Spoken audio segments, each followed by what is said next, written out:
ಮಾನ್ಯ ಸಭಾಧ್ಯಕ್ಷರೇ,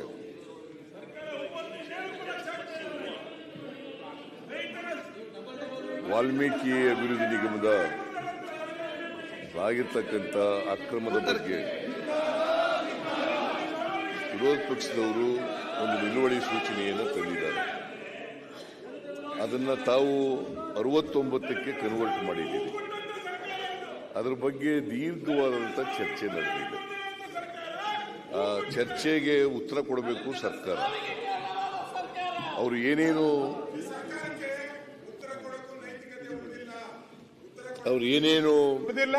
ಸರ್ಕಾರ ಪ್ರಸ್ತಾಪ ಮಾಡಿದ್ದಾರೆ, ಬ್ರಹ್ಮಾಂಡ ಭ್ರಷ್ಟಾಚಾರ ಮಾಡಿ ಏನೇನು ಆರೋಪಗಳು ಸರ್ಕಾರ ಇದಕ್ಕೆ ಯಾವುದೇ ನೈತಿಕತೆಯನ್ನು ಉಳಿಸಿಕೊಂಡಿಲ್ಲ. ಸರ್ಕಾರ ರಾಜೀನಾಮೆ ಕೊಡಬೇಕು ಅಂತಾನೆ ಆಗ್ರಹ ನಮ್ದು. ಅವರು ಇದನ್ನ ಸುಮ್ಮನೆ ನಾನು ಉತ್ತರ ಕೊಟ್ಟರೆ ಉಪಯೋಗನೇ ಇಲ್ಲ. ಅವರ ಒತ್ತಿನ ನಂತರ FIR ಅಲ್ಲಿ ಅವರ ಹೆಸರೇ ತೆಗೆದುಬಿಟ್ಟಿದ್ದಾರೆ. FIR ಅಲ್ಲಿ ಅವರ ಹೆಸರೇ ಇಕ್ಕಿಲ್ಲ. ಅಲ್ಲಿ ನಾಗೇಂದ್ರ ಇಲ್ಲ, ಅವ್ರದ್ದು ಹೆಸರೇ ಇಲ್ಲ. ಅವ್ರ ಮೇಲೆ FIR ಹಾಕಿಲ್ಲ. ಬೋಗಸ್ ಆಗಿ ಈ ಹಗರಣವನ್ನು ಮುಚ್ಚಾಕುವಂತದ ಪ್ರಯತ್ನಗಳನ್ನು ಮಾಡ್ತಾ ಇದೆ. ಈ ನೈತಿಕತೆನೇ ಇಲ್ಲ. ಸರ್ಕಾರಕ್ಕೆ 26ನೇ ತಾರೀಕು ಉತ್ತರ ಹೇಳೋ ನೈತಿಕತೆಯನ್ನು ಸರ್ಕಾರ ಕಟ್ಕೊಂಡಿದೆ. 27ನೇ ತಾರೀಕು ಕಂಪ್ಲೇಂಟ್ ಕೊಟ್ಟಿದ್ದಾರೆ. 28ನೇ ತಾರೀಕು ವಾಲ್ಮೀಕಿ ಅಭಿವೃದ್ಧಿ ನಿಗಮದ ಅವರು ರಾಜಶೇಖರನ್ ಅವರು ಕಂಪ್ಲೇಂಟ್ ಕೊಟ್ಟಿದ್ದಾರೆ. 3/6/2024 ಮಹೇಶ ಅಂತಕ್ಕಂಥವರು ಬ್ಯಾಂಕಿನ ಅಧಿಕಾರಿ ಅವರು ಕಂಪ್ಲೇಂಟ್ ಕೊಟ್ಟಿದ್ದಾರೆ. ಈಗ 3 ಕಂಪ್ಲೇಂಟ್ಗಳಿದ್ದಾವೆ. ಒಂದು ಕಂಪ್ಲೇಂಟ್ ಅನ್ನ CBI ನೋಡ್ತಾ ಇದ್ದಾರೆ. 3/6/2024 ಕೊಟ್ಟಿರ್ತಕ್ಕಂಥದ್ದನ್ನ. ಆಮೇಲೆ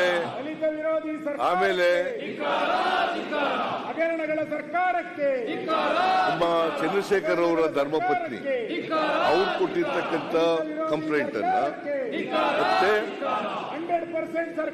ವಾಲ್ಮೀಕಿ ಅಭಿವೃದ್ಧಿ ನಿಗಮದವ್ರು ಕೊಟ್ಟಿರ್ತಕ್ಕಂಥ ಕಂಪ್ಲೇಂಟ್ ಇದು FIR ಆಗಿದ್ದಾವೆ. ಆ FIR ಮೇಲೆ SIT ರಚನೆ ಮಾಡಿದ್ದೀವಿ ನಾವು 31/5/2024 SIT ಅವರು ತನಿಖೆ ಮಾಡ್ತಾ ಇದ್ದಾರೆ. ಸೊ ನಾವು ಇದನ್ನೆಲ್ಲ ಕೇಳಬೇಕಲ್ಲ. ಇವರು ಕೇಳಲಿಕ್ಕೆ ಇವರಿಗೆ ಯೈದಾನ ಇಲ್ಲ. ಯಾಕಂತಂದ್ರೆ ಇವ್ರ ಕಾಲದಲ್ಲಿ ಆಗಿರ್ತಕ್ಕಂಥ ಹಗರಣಗಳನ್ನೆಲ್ಲ ಬಿಚ್ಚಿಡ್ತಾರೆ ಅಂತಕ್ಕಂಥ ಭಯ ಇವರಿಗೆ. ಯಾಕಂತಂದ್ರೆ ಇವರ ಹಗರಣಗಳಲ್ಲಿ ಇವರು ಏನು ಲೂಟಿ ಹೊಡೆದು ಬಿಟ್ಟಿದ್ದಾರೆ. ಆಗಿದ್ದಂತ ಯಡಿಯೂರಪ್ಪ ಅವರಾಗ್ಲಿ, ಬಸವರಾಜ ಬೊಮ್ಮಾಯಿ ಅವರಾಗ್ಲಿ ಯಾರು ರಾಜೀನಾಮೆ ಕೊಡಲಿಲ್ಲ. ಯಾವ ಮಂತ್ರಿ ಮೇಲೂ ಕೂಡ ಕ್ರಮ ತಗೊಳ್ಳಿಲ್ಲ. ದುಡ್ಡು ಹಾಗೇನೆ ಲೂಟಿ ಹೊಡೆದು ಬಿಟ್ಟರು. ಇವರು ಭ್ರಷ್ಟಾಚಾರದ ಪಿತಾಮಹರು. ಇವರು ಬಿಜೆಪಿಯವರು ಭ್ರಷ್ಟಾಚಾರದ ಪಿತಾಮಹರು. ಇವರು ನಮಗೆ ಪಾಠ ಹೇಳ್ಕೊಡ್ಲಿಕ್ಕೆ ಬಂದಿದ್ದಾರೆ. ಯಾಕೆಂತಂದ್ರೆ ಇವ್ರ ಕಾಲದ ಎಲ್ಲ ಭ್ರಷ್ಟಾಚಾರ ಗೊತ್ತಾಗ್ಬಿಡ್ತದೆ. ನಾನು ಅವೆಲ್ಲನೂ ಕೂಡ ಬಿಚ್ಚಿಡ್ತೇನೆ, ಅವೆಲ್ಲನೂ ಕೂಡ ಇಲ್ಲಿ ಹೇಳ್ಬಿಡ್ತೇನೆ. ಅದಕ್ಕೋಸ್ಕರ ಉತ್ತರ ಕೇಳಬಾರದು, ಮುಖ್ಯಮಂತ್ರಿಗಳ ಉತ್ತರ ಕೇಳಬಾರದು. ನಾನು ಮಾನ್ಯ ಅಧ್ಯಕ್ಷರೇ, ಇದು ಮೊದಲನೇ ಸಾರಿ ಹಣಕಾಸಿನ ಮಂತ್ರಿ ಆಗಿಲ್ಲ. ಈ ರಾಜ್ಯದ ಹಣಕಾಸಿನ ಮಂತ್ರಿ ಆಗಿಲ್ಲ. 15 ಬಜೆಟ್ಗಳನ್ನು ಮಂಡಿಸಿದ್ದೀನಿ. 14 ವರ್ಷಗಳ ಕಾಲ ಹಣಕಾಸಿನ ಮಂತ್ರಿಯಾಗಿ ಈ ರಾಜ್ಯದ ಹಣಕಾಸನ್ನು ನಿಭಾಯಿಸಿದ್ದೀನಿ. ಯಾವಾಗಲೂ ಕೂಡ ಇಷ್ಟೊಂದು ಕೆಟ್ಟ ರೀತಿಯಲ್ಲಿ ವಿರೋಧ ಪಕ್ಷದವರು ನಡ್ಕೊಂಡಿರಲಿಲ್ಲ. ಸುಳ್ಳು ಆರೋಪಗಳನ್ನ ಮಾಡಿರಲಿಲ್ಲ. ಇವತ್ತು ಪ್ರಚಾರಕ್ಕೋಸ್ಕರ, ರಾಜಕೀಯಕ್ಕೋಸ್ಕರ ಇವರ ಕೇಂದ್ರದಿಂದ ಇವ್ರಿಗೆ ಏನು ಇನ್ಸ್ಟ್ರಕ್ಷನ್ ಇದೆ, RSS ಇಂದ ಏನು ಇನ್ಸ್ಟ್ರಕ್ಷನ್ ಇದೆ, ಕೇಂದ್ರ ಸರ್ಕಾರದಿಂದ ಏನು ಇನ್ಸ್ಟ್ರಕ್ಷನ್ ಇದೆ, ಇವರ ಪಕ್ಷದಿಂದ ಏನು ಇನ್ಸ್ಟ್ರಕ್ಷನ್ ಇದೆ, ಅದಕ್ಕೋಸ್ಕರವಾಗಿ ಪ್ರಚಾರಕ್ಕೋಸ್ಕರ ಮಾಡ್ತಾ ಇದ್ದಾರೆ. ಅವರು ಉತ್ತರ ಕೇಳಬೇಕಾಗಿತ್ತು. ಕೇಳಿ ಆಮೇಲೆ ಇವರಿಗೆ ಕ್ಲಾರಿಫಿಕೇಶನ್ ಕೇಳಲಿಕ್ಕೆ ನೀವು ಅವಕಾಶ ಮಾಡಿಕೊಡ್ತಿದ್ದೀರಿ. ಕ್ಲಾರಿಫಿಕೇಶನ್ ಕೇಳಿ ಇವ್ರಿಗೆ ಬೇಕಾದದನ್ನ ಪಡ್ಕೊಳ್ಳಿಕ್ಕೆ ಸಾಧ್ಯ ಇರ್ತಿತ್ತು. ಆದ್ರೆ ಇವರು ಬಂದಿರ್ತಕ್ಕಂಥ ದುರುದ್ದೇಶದಿಂದ ಬಂದಿದ್ದಾರೆ. ಉತ್ತರ ಕೇಳಬಾರ್ದು. ನಾವು ಇವರು 7 ಗಂಟೆ ಚಿಲ್ಲರೆ ಮಾತಾಡಿದಾಗ ನಾವು ಎಲ್ಲ ಸಹನೆಯಿಂದ ಕೇಳಿದ್ದೀವಿ. ನಾನು ಒಮ್ಮೆ ಮಾತ್ರ ಎದ್ದು ನಿಂತದ್ದು. ಅಶೋಕ್ ಅವರು ಲೀಡರ್ ಆಫ್ ದಿ ಅಪೋಸಿಷನ್ ಅವರು ಎದ್ದು ನಿಂತಾಗ, ಅವರು ಮಾತನಾಡುವಾಗ ಒಮ್ಮೆಲೂ ಕೂಡ ನಾವು ಮಾತಾಡಲಿಲ್ಲ. ನಮ್ಮ ಪಕ್ಷದ ಯಾರೂ ಕೂಡ ಮಾತಾಡಲಿಲ್ಲ. ಅವರೆಲ್ಲರೂ ಕೇಳಿದ್ದಾರೆ. ನಮ್ದು ಹೇಳೋದು ಕೇಳಬೇಕಲ್ಲ. ಪ್ರಜಾಪ್ರಭುತ್ವದ ವ್ಯವಸ್ಥೆಯಲ್ಲಿ ಈ ತರ ವಿರೋಧ ಪಕ್ಷದವರು ನಡ್ಕೊಂಡಿರ್ತಕ್ಕಂಥದ್ದು ಇದು ಪ್ರಜಾಪ್ರಭುತ್ವದ ಕಗ್ಗೊಲೆ, ಪ್ರಜಾಪ್ರಭುತ್ವದ ಕಗ್ಗೊಲೆ, ಸಂಸದೀಯ ವ್ಯವಸ್ಥೆಯ ಕಗ್ಗೊಲೆ, ಸಂಸದೀಯ ವ್ಯವಸ್ಥೆಯ ಕಗ್ಗೊಲೆ. ಇವರಿಗೆ ರಾಜ್ಯದ ಹಿತಾಸಕ್ತಿ ಬೇಕಾಗಿಲ್ಲ, ರಾಜ್ಯದ ಸಮಸ್ಯೆಗಳನ್ನು ಚರ್ಚೆ ಮಾಡಲಿಕ್ಕೆ ಬೇಕಾಗಿಲ್ಲ. ಇವರಿಗೆ ಆ ರಾಜ್ಯದ ಸಮಸ್ಯೆಗಳನ್ನು ಚರ್ಚೆ ಮಾಡಲಿಕ್ಕೆ ಇವರಿಗೆ ಇಷ್ಟ ಇಲ್ಲ. ಇವತ್ತು ಪ್ರವಾಹ ಬಂದಾಗ ಪ್ರವಾಹದ ಬಗ್ಗೆ ಚರ್ಚೆ ಮಾಡುವಾಗ ಯಾರ ಒಬ್ಬ ಸದಸ್ಯರು ಇವರು ನಗಾಡ್ಕೊಂಡು ಗೇಲಿ ಮಾಡ್ಕೊಂಡು ನಾವು ಅದಕ್ಕೋಸ್ಕರ ಪ್ರವಾಹ ಬಂದಿರ್ತಕ್ಕಂಥ ಸಂದರ್ಭದಲ್ಲಿ ಇದನ್ನು ಚರ್ಚೆ ಮಾಡಬೇಕು ಅಂತೇಳಿ ನಾನು ಉತ್ತರ ಕೊಡೋದನ್ನು ಕೂಡ ನಿಲ್ಲಿಸಿ ಅವರಿಗೆ ಅವಕಾಶವನ್ನು ತಾವು ಮಾಡಿಕೊಟ್ಟಿದ್ದೀವಿ. ನಾವು ಕೂಡ ಉತ್ತರ ಕೊಟ್ಟಿದ್ದೀವಿ, ಸಮರ್ಪಕವಾದಂತ ಉತ್ತರ ಕೊಟ್ಟಿದ್ದೀವಿ. ಮಾನ್ಯ ಸದಸ್ಯರುಗಳು ಎಲ್ಲರೂ ಕೂಡ ಅವರವ್ರ ಜಿಲ್ಲೆಗಳಲ್ಲಿ ಆಗಿರ್ತಕ್ಕಂಥ ಪ್ರವಾಹದ ಬಗ್ಗೆ, ಹಾನಿಯಾಗಿರೋದ್ರ ಬಗ್ಗೆ, ಮಳೆ ಎಷ್ಟಾಗಿರೋದ್ರ ಬಗ್ಗೆ, ಮಳೆಯಿಂದ ಮನೆಗಳ ಹಾನಿಯಾಗಿರೋದ್ರ ಬಗ್ಗೆ, ರಸ್ತೆಗಳ ಹಾನಿಯಾಗಿರೋ ಬಗ್ಗೆ, ವಿದ್ಯುತ್ ಶಕ್ತಿ ಕಂಬಗಳ ಹಾಳಾಗಿರೋದ್ರ ಬಗ್ಗೆ, ವಿದ್ಯುತ್ ಶಕ್ತಿ ಹಾನಿಯಿಂದ ಆಗಿರ್ತಕ್ಕಂಥ ತೊಂದರೆಗಳ ಬಗ್ಗೆ, ಎಲ್ಲ ವಿಚಾರಗಳ ಬಗ್ಗೆ ಕೂಡ, ಬೆಳೆ ಹಾನಿಯಾಗಿರೋದ್ರ ಬಗ್ಗೆ ಎಲ್ಲ ವಿಚಾರಗಳ ಬಗ್ಗೆ ಕೂಡ ಪ್ರಸ್ತಾಪ ಮಾಡಿದ್ದಾರೆ. ನೀವು ಅವಕಾಶ ಮಾಡಿಕೊಟ್ಟಿರ್ತಕ್ಕಂಥದ್ದು ಸ್ವಾಗತಾರ್ಹವಾದಂತ ವಿಚಾರ. ಯಾಕಂದ್ರೆ ಇವ್ರಿಗೆ, ಬಿಜೆಪಿಯವರಿಗೆ ಈ ರಾಜ್ಯದ ಹಿತ ಕಾಪಾಡಬೇಕು, ರಾಜ್ಯದ ಜನರ ಸಮಸ್ಯೆಗಳ ಬಗ್ಗೆ ಚರ್ಚೆ ಮಾಡಬೇಕು. ಅವರಿಗೆ ಆಸಕ್ತಿ ಇಲ್ಲ. ರಾಜಕೀಯ ಮಾಡಬೇಕು, ಪ್ರಚಾರ ಮಾಡಬೇಕು. ಮಾನ್ಯ ಅಧ್ಯಕ್ಷರೇ, ಇವ್ರ ಕಾಲದೆಲ್ಲ ಹೇಳ್ತೀನಿ. ಈಗ ನಾನು ಇವ್ರ ಕಾಲದಲ್ಲಿ ಏನೇನಾಯ್ತು, ಇವ್ರ ಮೇಲೆ ಯಾವ್ಯಾವ ಎಂಕ್ವೈರಿಗಳು ನಡೀತಾ ಇದ್ದಾವೆ, ಎಷ್ಟು ಎಂಕ್ವೈರಿಗಳು ನಡೀತಾ ಇದ್ದಾವೆ ಅಂತಕ್ಕಂಥದ್ದನ್ನೆಲ್ಲ ಹೇಳ್ತೀನಿ. ಅದರಿಂದ ನಾನು ಓರಲ್ ಉತ್ತರವನ್ನ ಕೊಡೋದಿಲ್ಲ. ಅದಕ್ಕೋಸ್ಕರ ಲಿಖಿತವಾದಂತ ಉತ್ತರವನ್ನ ನಾನು ಓದಲಿಕ್ಕೆ ತಾವು ಅವಕಾಶ ಮಾಡಿಕೊಡ್ಬೇಕು. ಇದು ರೆಕಾರ್ಡ್ಗೂ ಕೂಡ ಹೋಗ್ಬೇಕು. ಯಾಕಂತಂದ್ರೆ ಅವರು ಸುಳ್ಳು ಆರೋಪವನ್ನ ಮಾಡಿದ್ದಾರೆ. ನಾವು ಯಾವತ್ತೂ ಕೂಡ ವಾಲ್ಮೀಕಿ ಅಭಿವೃದ್ಧಿ ನಿಗಮದಲ್ಲಿ ಡಿಸ್ಅಪ್ರೂವೇಷನ್ ಆಗಿಲ್ಲ ಅಂತ ಹೇಳಿಲ್ಲ. ಯಾರನ್ನು ರಕ್ಷಣೆ ಮಾಡಲ್ಲ. ನ್ಯಾಯಯುತವಾಗಿ ತನಿಖೆ ಮಾಡಿಸ್ತಾ ಇದ್ದೀವಿ. SIT ಮಾಡಿದ್ದೀವಿ. CBIನವರು ಅವ್ರಿಗೆ ಕಂಪ್ಲೇಂಟ್ ಕೊಟ್ಟ ಮೇಲೆ ಅವರೇ ಮಾಡ್ತಾ ಇದ್ದಾರೆ. ಯಾಕಂದ್ರೆ RBI ಆರೋಪದ ಪ್ರಕಾರ 25 ಕೋಟಿಗಿಂತ ಜಾಸ್ತಿ ಅಕ್ರಮ ಆಗಿದ್ರೆ ಅಂತ ಕೇಸ್ನಲ್ಲಿ CBI ಬರಬೇಕು ಅಂತ ಹೇಳಿದ್ದಾರೆ. ಅವರು ಬ್ಯಾಂಕ್ ಅವ್ರ ಕೈ ಕೆಳಗಡೆ ಬರೋದ್ರಿಂದ, ಕೇಂದ್ರ ಸರ್ಕಾರದ ಕೈ ಕೆಳಗಡೆ ಬರೋದ್ರಿಂದ CBI ಇವತ್ತು ಎಂಟರ್ ಆಗಿದೆ. ಜೊತೆಗೆ ED ಕೂಡ ಮಾಡ್ತಾ ಇದೆ. ED ಹಿಂದೆ ಯಾವ ಹಗರಣಗಳಲ್ಲೂ ಕೂಡ ಬಂದಿರಲಿಲ್ಲ. ಇವತ್ತು ED ಇದಕ್ಕಿದ್ದಾಲೆ ಅವರೇ ಸುವೋಮೋಟೋ ಎಂಟ್ರಿ ಆಗಿ ಇವತ್ತವರಿಗೆ ನಮ್ಮ ಪೊನ್ನಣ್ಣವರು ಮಾತಾಡಿದ್ರು. ಈಗ ನಿನ್ನೆ ಮಾತಾಡಿದ್ರು. ಪೊನ್ನಣ್ಣವರು ಮಾತಾಡುವಾಗ ಹೇಳಿದ್ರು 171 ಪ್ರಕರಣಗಳಲ್ಲಿ ವಿರೋಧ ಪಕ್ಷದವರ ಮೇಲೆ 115 ಪ್ರಕರಣಗಳಲ್ಲಿ ಇವರು ಹಾಕಿದ ನಾಚಿಕೆ ಆಗಲ್ಲ. ಇವರಿಗೆ ಮನ ಮರ್ಯಾದೆ ಇದೆಯಾ? ಇದು ಪ್ರಜಾಪ್ರಭುತ್ವನ? ಇದು ಸಂವಿಧಾನ ಹೇಳಿದ್ಯಾ? ಸಂಸದೀಯ ವ್ಯವಸ್ಥೆ ಇದೆಯಾ? ಇವರಿಗೆ ಸಂವಿಧಾನದ ಬಗ್ಗೆ ಗೌರವ ಇಲ್ಲ, ಪ್ರಜಾಪ್ರಭುತ್ವದ ಮೇಲೆ ಗೌರವ ಇಲ್ಲ, ಸಂಸದೀಯ ವ್ಯವಸ್ಥೆ ಬಗ್ಗೆ ಗೌರವ ಇಲ್ಲ. ಅದರಂತೆ ನಡ್ಕೊಳ್ಳಲ್ಲ. ಇವರು ಬಾಯಿ ಬಂದಾಗಿ ಬೇಜವಾಬ್ದಾರಿತನದಿಂದ ಮಾತಾಡ್ತಾರೆ. ಇವರು ಬೇಜವಾಬ್ದಾರಿತನ. ಇವರು ಯಾವತ್ತೂ ಕೂಡ ಪರಿಶಿಷ್ಟ ಜಾತಿ, ಪರಿಶಿಷ್ಟ ವರ್ಗಗಳು ಅವ್ರು ಯಾವತ್ತೂ ವಿರುದ್ಧವಾಗಿರ್ತಕ್ಕಂಥವ್ರು. ಅವ್ರಿಗೆ ವಿರುದ್ಧವಾಗಿರ್ತಕ್ಕಂಥವ್ರು. ಸಂವಿಧಾನ ಬಂದಾಗಲೇ ಸಂವಿಧಾನವನ್ನು ವಿರೋಧ ಮಾಡಿದಂಥವ್ರು, RSSನವರು. ಇವರು ನಮಗೆ ಪಾಠ ಹೇಳ್ಕೊಡ್ತಾರೆ ಸಾಯೋಕ್ಕೆ. ಇವತ್ತು ಪರಿಶಿಷ್ಟ ಜಾತಿ, ಪರಿಶಿಷ್ಟ ವರ್ಗದವರಿಗೆ ಅವ್ರ ಹಿತ ಕಾಪಾಡಲಿಕ್ಕೆ ನಾವು ಮಾಡಿರ್ತಕ್ಕಂಥ ರಾಜೀನಾಮೆ ಕೊಡಿ. ಈ ದೇಶದಲ್ಲಿ ಅಥವಾ ಕರ್ನಾಟಕದ ಇತಿಹಾಸದಲ್ಲಿ ಯಾರು ಮಾಡಿರಲಿಲ್ಲ. ನಾವು ಮಾಡಿದ್ದೀವಿ. ನಾನು ಈಗಾಗಲೇ ಅದನ್ನು ಪ್ರಸ್ತಾಪ ಮಾಡಿದ್ದೀನಿ. ಈ ವರ್ಷ 39,121 ಕೋಟಿ ರೂಪಾಯಿಗಳನ್ನ ಪರಿಶಿಷ್ಟ ಜಾತಿ, ಪರಿಶಿಷ್ಟ ವರ್ಗಗಳ ಅವರ ಜನಸಂಖ್ಯೆಗೆ ಅನುಗುಣವಾಗಿ ಅಭಿವೃದ್ಧಿ ಮಾಡಬೇಕು ಅಂತ ಹೇಳಿ ಹಣ ಇಟ್ಟಿದ್ದೀವಿ. ಅಧ್ಯಕ್ಷರೇ, ನಮ್ಮ ಮೇಲೆ ನಮಗೆ ಇವರು ಯಾವತ್ತೂ ಕೂಡ ದಲಿತರ ವಿರೋಧಿಗಳು. ಪರಿಶಿಷ್ಟ ಜಾತಿ, ಪರಿಶಿಷ್ಟ ವರ್ಗದವರು, ಅಲ್ಪಸಂಖ್ಯಾತರು, ಹಿಂದುಳಿದವರು ಅವರ ದಲಿತರ ಸಾಮಾಜಿಕ ನ್ಯಾಯಕ್ಕೆ ವಿರುದ್ಧವಾಗಿರ್ತಕ್ಕಂಥ ಇವರು ನಮಗೆ ಪಾಠ ಹೇಳ್ಕೊಡ್ತಾರ? ಸಾಮಾಜಿಕ ನ್ಯಾಯದ ಬಗ್ಗೆ ಪಾಠ ಹೇಳ್ಕೊಡ್ತಾರ? ಬಿಜೆಪಿಯವರು ಯಾವತ್ತೂ ಕೂಡ ಸಾಮಾಜಿಕ ನ್ಯಾಯದ ಪರವಾಗಿರ್ತಕ್ಕಂಥವರಲ್ಲ. ಸಂವಿಧಾನದ ಬಗ್ಗೆ ಗೌರವ ಇಲ್ಲ, ಪ್ರಜಾಪ್ರಭುತ್ವದ ಬಗ್ಗೆ ಗೌರವ ಇಲ್ಲ, ಜನರ ಹಿತಾಸಕ್ತಿ ಕಾಪಾಡೋದ್ರಲ್ಲಿ ಇವರು ಸಂಪೂರ್ಣ ಸೋತಿದ್ದಾರೆ. ಕೇಂದ್ರದಲ್ಲಿ 10 ವರ್ಷ ಆಯ್ತು. 10 ವರ್ಷದಿಂದ ನಾವು ಕರ್ನಾಟಕದಲ್ಲಿ ಮಾಡಿರ್ತಕ್ಕಂಥ SCP TSP ಕಾಯ್ದೆ ಮಾಡಿ ಹೇಳಿದ್ರೆ ಮಾಡಕ್ಕಾಗಿಲ್ಲ ಇವ್ರ ಕೈಯಲ್ಲಿ. ಇವತ್ತವರೆಗೆ ಮಾಡಿಲ್ಲ. ಬಿಜೆಪಿ ಅಧಿಕಾರದಲ್ಲಿರ್ತಕ್ಕಂಥ ಸರ್ಕಾರ ರಾಜ್ಯಗಳಲ್ಲಿ ಮಾಡಿಲ್ಲ, ಎಲ್ಲೂ ಮಾಡಿಲ್ಲ. ಎಲ್ಲಿ ಮುನಿಯಪ್ಪನವರೇ ಮಾಡಿದಾರ? ಅಂಬೇಡ್ಕರ್ ಅನ್ನ ಸೋಲಿಸಿದ ಎಲ್ಲೂ ಮಾಡಿಲ್ಲ. ಸರ್ಕಾರಕ್ಕೆ ಇವರಿಗೆ ಯಾರಿಗೋಸ್ಕರ ಮಾಡಿರೋದು SCP TSP ಕಾಯ್ದೆ? ಸರ್ಕಾರಕ್ಕೆ ಪರಿಶಿಷ್ಟ ಜಾತಿ ಪರಿಶಿಷ್ಟ ವರ್ಗದವರ ಅವರಿಗೆ ಅಭಿವೃದ್ಧಿ ಹಣದಲ್ಲಿ ಅವರ ಜನಸಂಖ್ಯೆಯ ಋಣವಾಗಿ ಖರ್ಚು ಮಾಡಬೇಕು ಅಂತ ಮಾಡಿರ್ತಕ್ಕಂಥದ್ದು. ಇವರು ನಮಗೆ ಪಾಠ ಹೇಳ್ಕೊಡ್ತಾರ? ಇವ್ರಿಗೆ ಯಾವತ್ತಾದ್ರೂ ಕೂಡ ಪರಿಶಿಷ್ಟ ಜಾತಿ ಪರಿಶಿಷ್ಟ ವರ್ಗದವ್ರ ಬಗ್ಗೆ, ಇವ್ರಿಗೆ ಹಿಂದುಳಿದವ್ರ ಬಗ್ಗೆ, ಅಲ್ಪಸಂಖ್ಯಾತರ ಬಗ್ಗೆ ಕಾಳಜಿ ಇದೆಯಾ? ಅದಕ್ಕೋಸ್ಕರ ಮಾನ್ಯ ಅಧ್ಯಕ್ಷರೇ, ನಾನು ನಿಮ್ಮಲ್ಲಿ ಮನವಿ ಮಾಡೋದು ಇಷ್ಟೇನೆ. ನಾನು ಸಂಪೂರ್ಣ ಇವರ ಉತ್ತರ ಕೇಳಲಿಕ್ಕೆ ಇವರು ಅಡ್ಡಿಪಡಿಸ್ತಕ್ಕಂಥ ಪ್ರಯತ್ನವನ್ನು ಮಾಡ್ತಾ ಇದ್ದಾರೆ. ಅದಕ್ಕೋಸ್ಕರ ರಿಟರ್ನ್ ಸ್ಪೀಚ್ ಅನ್ನ ಓದ್ಬಿಡ್ತೀನಿ. ನನಗೆ ಅವಕಾಶ ಮಾಡಿಕೊಡ್ಬೇಕು, ರೆಕಾರ್ಡ್ ಕೂಡ ಮಾನ್ಯ ಅಧ್ಯಕ್ಷರೇ, ಕರ್ನಾಟಕ ಮಹರ್ಷಿ ವಾಲ್ಮೀಕಿ ಪರಿಶಿಷ್ಟ ವರ್ಗಗಳ ಅಭಿವೃದ್ಧಿ ನಿಗಮ ನೇಮಕದ ಹಗರಣ ಕುರಿತ ಮುಂದುವರೆದ ಉತ್ತರವನ್ನು ಸದನದಲ್ಲಿ ಲಿಖಿತ ರೂಪದಲ್ಲಿ ಮಂಡಿಸುತ್ತಿದ್ದೇನೆ. ಬಿಜೆಪಿಯವರ ಹುನ್ನಾರ ಇಷ್ಟೇ. ಒಂದು ಮುಖ್ಯಮಂತ್ರಿ ಹೆಸರಿಗೆ ಮಸಿ ಬಳಿಯುವುದು, ಎರಡನೆಯದು ಸರ್ಕಾರ ಪರಿಶಿಷ್ಟ ಜಾತಿ ಪಂಗಡಗಳ ವಿರುದ್ಧ ಎಂದು ಬಂಧಿಸುವುದು. ಎರಡೂ ಎಂದಾದರೂ ಸಾಧ್ಯವೇ?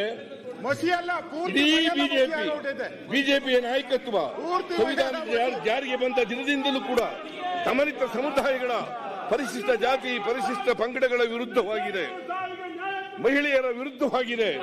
ದಮನಿತರ ಪರವಾದಂತ ಪ್ರತಿ ಕಾಯ್ದೆ ಯೋಜನೆಗಳನ್ನು ಜಾರಿಗೆ ತಂದಿದ್ದು ಕಾಂಗ್ರೆಸ್ ನೇತೃತ್ವದ ಸರ್ಕಾರಗಳೇ, ಬಿಜೆಪಿ ಸರ್ಕಾರ ಅಲ್ಲ. ಇದೇ ಬಿಜೆಪಿ ಆಡಳಿತದಲ್ಲಿದ್ದಾಗ ಯಾವ ನಿಯಮಗಳಲ್ಲಿ ಏನೇನೆಲ್ಲ ನುಂಗಿದ್ದಾರೆ ಎಂದು ಕೂಡ ಚರ್ಚೆ ನಡೆಯುತ್ತಿದೆ. ನುಂಗುವುದರಲ್ಲಿ ಕಾರಣರಾಗಿರುವ ಇವರು ಬಿಜೆಪಿಯವರು ಭ್ರಷ್ಟಾಚಾರದ ಬಗ್ಗೆ ಮಾತನಾಡಿದ್ದಾರೆ. ಅದಕ್ಕಿಂತ ದುರಂತ ಬೇರೆ ಇಲ್ಲ. ವಿರೋಧ ಪಕ್ಷದವರು ತಮ್ಮ ಅಜೆಂಡಾ ಸಾಧಿಸಿಕೊಳ್ಳಲು ಯಾವ ಸುಳ್ಳನ್ನು ಬೇಕಾದರೂ ಹೇಳಬಲ್ಲರು ಎಂಬುದು ಇಲ್ಲಿ ಸಾಬೀತಾಗಿದೆ. ಮಹರ್ಷಿ ವಾಲ್ಮೀಕಿ ಅಭಿವೃದ್ಧಿ ನಿಗಮದಲ್ಲಿ ಈ 89.63 ಲಕ್ಷ ಹಣ ಅಕ್ರಮವಾಗಿ ಹೈದರಾಬಾದಿನ RBL ಬ್ಯಾಂಕಿಗೆ ವರ್ಗಾವಣೆಯಾಗಿರುತ್ತದೆ. 89.63 ಲಕ್ಷ ರೂಪಾಯಿಗಳಲ್ಲಿ 5 ಕೋಟಿ ರೂಪಾಯಿ ವಾಪಸ್ ಬಂದಿರುತ್ತದೆ. 89.63 ಕೋಟಿ ರೂಪಾಯಿಗಳಲ್ಲಿ 45,02,98,000 ರೂಪಾಯಿಗಳು ಉಳಿತಾಯ ಖಾತೆಯಿಂದ ವರ್ಗಾವಣೆಯಾಗಿರುತ್ತದೆ. ಇನ್ನುಳಿದ 44 ಕೋಟಿ 60 ಲಕ್ಷ ರೂಪಾಯಿಗಳನ್ನು ನಿಗಮವು ಇಟ್ಟಿದ್ದ ಫಿಕ್ಸೆಡ್ ಡಿಪಾಸಿಟ್ ಮೇಲೆ ಓವರ್ ಡ್ರಾಫ್ಟ್ ತೆಗೆದಿದ್ದಾರೆ. ಓವರ್ ಡ್ರಾಫ್ಟ್ ಎಂದರೆ ಒಂದು ರೀತಿಯ ಸಾಲವೇ. ಇದು ಅತ್ಯಂತ ಪರಿಣಿತರಾದ ಪಳಗಿದ ಖದೀಮರ ಕೆಲಸವೇ. ನಿಗಮವು ದಿನಾಂಕ 30/3/2024 50 ಕೋಟಿ ರೂಪಾಯಿಗಳನ್ನು ಫಿಕ್ಸೆಡ್ ಡಿಪಾಸಿಟ್ ನಲ್ಲಿಟ್ಟಿದೆ. ಸ್ಟ್ರಿಕ್ಟ್ಲಿ ಸ್ಪೀಕಿಂಗ್ ಈ 50 ಕೋಟಿ ಫಿಕ್ಸೆಡ್ ಡಿಪಾಸಿಟ್ ನಮ್ಮ ಹೊಸದಲ್ಲಿಯೇ ಇದೆ. ಯಾಕೆಂದ್ರೆ ಅದು ಫಿಕ್ಸೆಡ್ ಡಿಪಾಸಿಟ್. ವಿರೋಧ ಪಕ್ಷದವರು ಹೇಳಿದ ಎರಡನೇ ಸುಳ್ಳು, ವಿಜಯೇಂದ್ರ ಅವರು ಹೇಳಿದಂತ ಎರಡನೇ ಸುಳ್ಳು. ರಾಜ್ಯ ಸರ್ಕಾರವು ಸಿಬಿಐನವರು FIR ದಾಖಲಿಸಿದ ಮೇಲೆ SIT ರಚಿಸಿದೆ ಎಂದು ಹೇಳಿದ್ದಾರೆ. ವಾಸ್ತವವಾಗಿ ನಮ್ಮಲ್ಲಿ ಹೈಗ್ರೌಂಡ್ಸ್ ಪೊಲೀಸ್ ಠಾಣೆಯಲ್ಲಿ ದಿನಾಂಕ 28/5/2024 ಕ್ರೈಮ್ ನಂಬರ್ 118/2024 ರಂತೆ FIR ದಾಖಲಾಗಿದೆ. ರಾಜ್ಯ ಸರ್ಕಾರವು 31/5/2024 ಆದೇಶ ಹೊರಡಿಸಿ ಎಸ್ಐಟಿ ರಚಿಸಿದೆ. ಸಿಬಿಐ ದಿನಾಂಕ 3/6/2024 ಎಫ್ಐಆರ್ ದಾಖಲಿಸಿದೆ. ದಿನಾಂಕ 3/6/24 ಯೂನಿಯನ್ ಬ್ಯಾಂಕ್ ಆಫ್ ಇಂಡಿಯಾದ ಜನರಲ್ ಮ್ಯಾನೇಜರ್ ಗಿರೀಶ್ ಚಂದ್ರ ಜೋಶಿ ಎನ್ನುವರು ಎಂಜಿ ರಸ್ತೆ ಶಾಖೆಯ Union Bank of India Shrimati Suchismita Rahul chief manager ಹಾಗೂ ಇತರರ ವಿರುದ್ಧ ಪ್ರಕರಣ ದಾಖಲಿಸಿದ್ದಾರೆ. ಹಾಗೂ prevention of corruption act section 17A ಅಡಿ ತನಿಖೆ ಮಾಡಲು ಅನುಮತಿ ನೀಡಿ ಸಿಬಿಐಗೆ ಪತ್ರ ಬರೆದಿದ್ದಾರೆ. ಸಿಬಿಐಗೆ ಬರೆದಿರುವ ಈ ಪತ್ರದ ಮುಖ್ಯಾಂಶಗಳನ್ನು ನಾನು ಅನುಬಂಧ 1ರಲ್ಲಿಟ್ಟು ಸರಳದಲ್ಲಿ ಮಂಡಿಸುತ್ತಿದ್ದೇನೆ. ಈ ಎರಡರಲ್ಲೂ ಬ್ಯಾಂಕಿನವರೇ ಒಪ್ಪಿಕೊಂಡಿರುವ ಹಾಗೆ ಬ್ಯಾಂಕಿನ ಸಿಬ್ಬಂದಿಗಳೇ ನೇರವಾಗಿ ಈ ಹಗರಣದಲ್ಲಿ ಶಾಮೀಲಾಗಿದ್ದಾರೆ ಎಂಬುದು ಕಂಡುಬರುತ್ತದೆ. ದಿನಾಂಕ 28/5/24 ಮಹರ್ಷಿ ವಾಲ್ಮೀಕಿ ನಿಗಮದ ಪ್ರಧಾನ ವ್ಯವಸ್ಥಾಪಕ ರಾಜಶೇಖರ್ ಎನ್ನುವರು ನಿಗಮದ ಹಣ ಖಾಲಿಯಾಗುವುದರ ಕುರಿತು ಹೈಗ್ರೌಂಡ್ ಪೊಲೀಸ್ ಠಾಣೆಯಲ್ಲಿ ದೂರು ದಾಖಲಿಸಿರುತ್ತಾರೆ. ದಿನಾಂಕ 28/5/2024 ಎ ರಾಜಶೇಖರ ಪ್ರಧಾನ ವ್ಯವಸ್ಥಾಪಕರು ಕರ್ನಾಟಕ ಮಹರ್ಷಿ ವಾಲ್ಮೀಕಿ ಪರಿಶಿಷ್ಟ ಪಂಗಡಗಳ ಅಭಿವೃದ್ಧಿ ನಿಗಮ ಇವರು ನಿಗಮದಲ್ಲಿ ನಡೆದ ಅವ್ಯವಹಾರದ ಕುರಿತು A Mani Mekalai MD CEO UBI Union Bank of India, Shri Nitesh Ranjan, Shri Ramasubramaniam, Shri Sanjaya Rudra, Shri Pankaj Dwivedi, ಕಾರ್ಯನಿರ್ವಾಹಕ ನಿರ್ದೇಶಕರು ಯುಬಿಐನ ಮುಖ್ಯ ವ್ಯವಸ್ಥಾಪಕರಾದ ಶ್ರೀಮತಿ ಸುಚಿಸ್ಮಿತಾ ರಾಹುಲ್ ಎಂಟಿ ರಸ್ತೆ ಶಾಖೆ ಇವರುಗಳ ವಿರುದ್ಧ ಹೈ ಗ್ರೌಂಡ್ ಪೊಲೀಸ್ ಠಾಣೆಯಲ್ಲಿ ಎಫ್ಐಆರ್ ದಾಖಲಾಗಿರುತ್ತದೆ. ಇದು ನಾವು ಕೊಟ್ಟಿರೋದಲ್ಲ, ಅವರೇ ಕೊಟ್ಟಿರೋದು. ಅಕ್ರಮ ನಡೆದಿದೆ ಎಂದು ಗೊತ್ತಾದ ಕೂಡಲೇ ಎಫ್ಐಆರ್ ರಿಜಿಸ್ಟರ್ ಆಗಿದೆ. ಅಕ್ರಮ ಕುರಿತು ತನಿಖೆ ಮಾಡಲು ಸಮರ್ಥ ಐಪಿಎಸ್ ಅಧಿಕಾರಿಗಳ ನೇತೃತ್ವದಲ್ಲಿ ದಿನಾಂಕ 31/5/2024 ಎಸ್ಐಟಿ ರಚಿಸಿದ್ದೇವೆ. ಮೇಲಿನ ಎರಡೂ ಕ್ರಿಮಿನಲ್ ಕೇಸ್ಗಳನ್ನು ತನಿಖೆ ಮಾಡುವ ಉದ್ದೇಶದಿಂದಲೇ 4 ಜನ ಪೊಲೀಸ್ ಅಧಿಕಾರಿಗಳ ತಂಡವನ್ನು ರಚಿಸಲಾಗಿದೆ. HD 64 CID 2024 ಆದೇಶದಂತೆ ಈ ತಂಡ ರಚನೆಯಾಗಿದೆ. ಎಸ್ಐಟಿಯು ಈ ಪ್ರಕರಣವನ್ನು ಗಂಭೀರವಾಗಿ ಪರಿಗಣಿಸಿ ತನಿಖೆ ಮಾಡುತ್ತಿದೆ. ಎಸ್ಐಟಿ ರಚನೆಯಾದ ಕೂಡಲೇ ಕಾರ್ಯಪ್ರವೃತ್ತವಾದ ಈ ತಂಡವು ಈ ಕೆಳಕಂಡವರನ್ನು ಬಂಧಿಸಿ ವಿಚಾರಣೆ ನಡೆಸುತ್ತಿದೆ. ಜಿ ಪದ್ಮನಾಭ ಪ್ರಧಾನ ವ್ಯವಸ್ಥಾಪಕ ಮಹರ್ಷಿ ವಾಲ್ಮೀಕಿ ನಿಗಮ, ಪರಶುರಾಮ್ ದುರ್ಗಣ್ಣನವರ್ ಲೆಕ್ಕಾಧೀಶಕ, ಸತ್ಯನಾರಾಯಣ ಇಟ್ಕಾರಿ ಅಧ್ಯಕ್ಷರು first finance credit cooperative society ನಿಯಮಿತ, ನೆಕ್ಕುಂಟಿ ನಾಗರಾಜ್ ಇವರ ಹಿಂದೆ ಶ್ರೀರಾಮುಲು ಜೊತೆ ಇದ್ದರು. ನಾಗೇಶ್ವರರಾವ್ ನೆಕ್ಕುಂಟಿ ನಾಗರಾಜ್ ಬಾಮೈದ್ರ, ಎಂ ಚಂದ್ರಮೋಹನ್ ಹೈದರಾಬಾದ್, ಗಾದಿರಾಜು ಸೂರ್ಯನಾರಾಯಣ ವರ್ಮಾ ಹೈದರಾಬಾದ್, ಜಗದೀಶ್ ಜಿಕೆ ಉಡುಪಿ, ತೇಜ ಟಮ್ಟಮ್ ಬೆಂಗಳೂರು, ಚಿಟ್ಟಲ ಶ್ರೀನಿವಾಸ ಗಚ್ಚಿ ಬೌಲಿ, ಸಾಯಿ ತೇಜ ಹೈದರಾಬಾದ್, ಕಾಕಿ ಶ್ರೀನಿವಾಸ್ ರಾವ್ ಆಂಧ್ರಪ್ರದೇಶ. ವಿರೋಧ ಪಕ್ಷದವರು ಉದ್ದೇಶಪೂರ್ವಕವಾಗಿ ಅನೇಕ ವಿಚಾರಗಳನ್ನು ಮರೆಮಾಚುತ್ತಿದ್ದಾರೆ. ಪ್ರಮುಖವಾಗಿ ಬ್ಯಾಂಕಿನವರೇ ದಿನಾಂಕ 3/6/2024 ಸಿಬಿಐಗೆ ನೀಡಿರುವ ದೂರಿನಲ್ಲಿ ಒಪ್ಪಿಕೊಂಡಿರುವ ಹಾಗೆ ಎಂಜಿ ರಸ್ತೆಯ ಬ್ರಾಂಚಿನ ಅಧಿಕಾರಿಗಳು ನೇರವಾಗಿ ಅಕ್ರಮದಲ್ಲಿ ಭಾಗಿಯಾಗಿದ್ದಾರೆ. ಬ್ಯಾಂಕಿನ ಅಧಿಕಾರಿಗಳು ಶಿವಕುಮಾರ ಎಂಬ ಅಕ್ರಮ ವ್ಯಕ್ತಿ ಇದುವರೆಗೆ ತಿಳಿದು ಬಂದಿರುವ ಪ್ರಕಾರ ಹೈದರಾಬಾದಿನ ಸಾಯಿ ತೇಜ ಎಂಬ ವ್ಯಕ್ತಿಯನ್ನು ಶಿವಕುಮಾರ ಎಂದು ಹೇಳಿ ನಕಲಿ ದಾಖಲೆಗಳನ್ನು ಸೃಷ್ಟಿಸಿದ್ದಾರೆ. ಈ ವಿವರಗಳನ್ನು ಸರಿಯಾಗಿ ಪರಿಶೀಲಿಸದೆ ಅಕ್ರಮವಾಗಿ ಹಣ ವರ್ಗಾಯಿಸಲು ನೆರವಾಗಿದ್ದಾರೆ. ಈ ಮಾತನ್ನು ನಾನು ಹೇಳುತ್ತಿಲ್ಲ, ಬ್ಯಾಂಕಿನವರೇ ಹೇಳಿದ್ದಾರೆ. ಈ ಅಕ್ರಮ ವ್ಯಕ್ತಿಗೆ ಚೆಕ್ ಬುಕ್ ಅನ್ನು ಕೊಟ್ಟಿದ್ದು ಯಾಕೆ? ಈ ಚೆಕ್ಗಳನ್ನು ಆಧರಿಸಿ NEFT ನೆಫ್ಟ್ RTGS ಮಾಡಲು ಅವಕಾಶ ಕೊಟ್ಟಿದ್ದು ಏಕೆ? ಎಂಜಿ ರಸ್ತೆಯ ಶಾಖೆಯ ಮುಖ್ಯಸ್ಥರು, ಉಪಮುಖ್ಯಸ್ಥರು ಚೆಕ್ಗಳನ್ನು ಸರಿಯಾಗಿ ಪರಿಶೀಲಿಸದೆ ಅಕ್ರಮ ಎಸಗಿದ್ದಾರೆ ಎಂದು ಬ್ಯಾಂಕಿನವರೇ ಹೇಳಿದ್ದಾರೆ. ಇದನ್ನೆಲ್ಲ ಆಧರಿಸಿ ಬ್ಯಾಂಕಿನ ಮೇಲಾಧಿಕಾರಿಗಳು ಸಿಬಿಐಗೆ ಬರೆದ ದೂರಿನಲ್ಲಿ ತಮ್ಮ ಸಿಬ್ಬಂದಿಯ ಅಧಿಕಾರಿಗಳ ತಪ್ಪುಗಳನ್ನು ಒಪ್ಪಿಕೊಂಡಿದ್ದಾರೆ. ಬ್ಯಾಂಕ್ನವರೇ ಒಪ್ಪಿಕೊಂಡಿದ್ದಾರೆ. ವಿರೋಧ ಪಕ್ಷದವರಿಗೆ ನಾನು ಕೇಳ ಬಯಸುವುದೇನೆಂದರೆ, ಯೂನಿಯನ್ ಬ್ಯಾಂಕು ರಾಷ್ಟ್ರೀಕೃತ ಬ್ಯಾಂಕು ಅಥವಾ ಖಾಸಗಿ ಬ್ಯಾಂಕು, ಯೂನಿಯನ್ ಬ್ಯಾಂಕು ರಾಷ್ಟ್ರೀಕೃತ ಬ್ಯಾಂಕು ಅಥವಾ ಖಾಸಗಿ ಬ್ಯಾಂಕು ರಾಷ್ಟ್ರೀಕೃತ ಬ್ಯಾಂಕು ಹೌದಾದರೆ ಕೇಂದ್ರದ ಯಾವ ಇಲಾಖೆ ಕೆಳಗೆ ಬರುತ್ತಾರೆ? ಹಣಕಾಸು ಇಲಾಖೆ ಕೆಳಗೆ ತಾನೆ. ಹಣಕಾಸು ಇಲಾಖೆ ಯಾರ ಅಧೀನದಲ್ಲಿದೆ? ಹಣಕಾಸು ಸಚಿವೆ ನಿರ್ಮಲಾ ಸೀತಾರಾಮನ್ ಅವರ ಈ ಹಗರಣದ ಜವಾಬ್ದಾರಿಯನ್ನು ಹೊರುತ್ತಾರೆಯೇ? ನಾನು ಯಾಕೆ ಈ ಪ್ರಶ್ನೆಯನ್ನು ಕೇಳಿದೆ ಎಂದರೆ, ರಾಜ್ಯದ ಎಪಿಎಂಸಿಯಲ್ಲಿ 47 ಕೋಟಿ 16 ಲಕ್ಷ ರೂಗಳ ಹಗರಣ ನಡೆದಾಗ ಯಡಿಯೂರಪ್ಪ ಮುಖ್ಯಮಂತ್ರಿ ಆಗಿದ್ರು. ಶ್ರೀ ಯಡಿಯೂರಪ್ಪ ಮುಖ್ಯಮಂತ್ರಿ ಆಗಿದ್ರು. ಬೊಮ್ಮಾಯಿ ಗೃಹ ಸಚಿವರು ಹಾಗೂ ಎಪಿಎಂಸಿ ಸಚಿವರೂ ಆಗಿದ್ರು. ಈಗ ವಾಲ್ಮೀಕಿ ನಿಗಮದಲ್ಲಿ ಯಾವ ರೀತಿ ಹಗರಣ ನಡೆದಿತ್ತೋ ಅದೇ ರೀತಿಯಲ್ಲಿ ಹಗರಣ ನಡೆದಿತ್ತು ಇವರಿದ್ದಾಗ. ಆದರೆ ಬ್ಯಾಂಕಿನವರು ತಮ್ಮ ಸಸ್ಪೆನ್ಸ್ ಅಕೌಂಟ್ನಲ್ಲಿದ್ದ ಹಣವನ್ನು ತೆಗೆದು ವಾಪಸ್ ತುಂಬಿದ್ದರು. ಈಗ ಹಣ ವಾಪಸ್ ತುಂಬಿ ಎಂದು ಸಿಬಿಐಗೆ ಪತ್ರ ಬರೆದಿದ್ದಾರೆ. ವಾಪಸ್ ಕಟ್ಟದಂತೆ ನಡೆದ ಶಕ್ತಿಗಳು ಯಾವುವು ಎಂಬುದು ಕೂಡ ತನಿಖೆಯಿಂದ ಬಯಲಾಗಬೇಕು. ಸಸ್ಪೆನ್ಸ್ ಖಾತೆಯಿಂದ ಹಣ ವಾಪಸ್ ಕೊಟ್ಟರೆ ಲೂಟಿ ಮಾಡಿದವರಿಂದ ವಸೂಲಿ ಮಾಡುವುದು ಯಾವಾಗ? ಅದಕ್ಕೆ ಯಾರು ಜವಾಬ್ದಾರರು? ವಾಲ್ಮೀಕಿ ಅಭಿವೃದ್ಧಿ ನಿಗಮದ ಹೆಸರಿನಲ್ಲಿ ಹಾಗೂ ಇತರ ಯಾವುದೇ ನಿಗಮದಲ್ಲಿ ಖಾತೆ ತೆರೆಯುವುದು, ವರ್ಗಾಯಿಸುವುದು ಮತ್ತು ತಮಗೆ ಬಿಡುಗಡೆಯಾದ ಅನುದಾನಗಳನ್ನು ಸಮರ್ಪಕ ರೀತಿಯಲ್ಲಿ ಜನರ ಕಲ್ಯಾಣಕ್ಕೆ ಬಳಸಬಹುದು ನಿಗಮದ ಮುಖ್ಯಸ್ಥರಾದ ವ್ಯವಸ್ಥಾಪಕ ನಿರ್ದೇಶಕರ ಜವಾಬ್ದಾರಿಯಾಗಿರುತ್ತದೆ. ಇದು ಪದ್ಮನಾಭನ್ ಅವರ ಜವಾಬ್ದಾರಿಯಾಗಿರುತ್ತದೆ.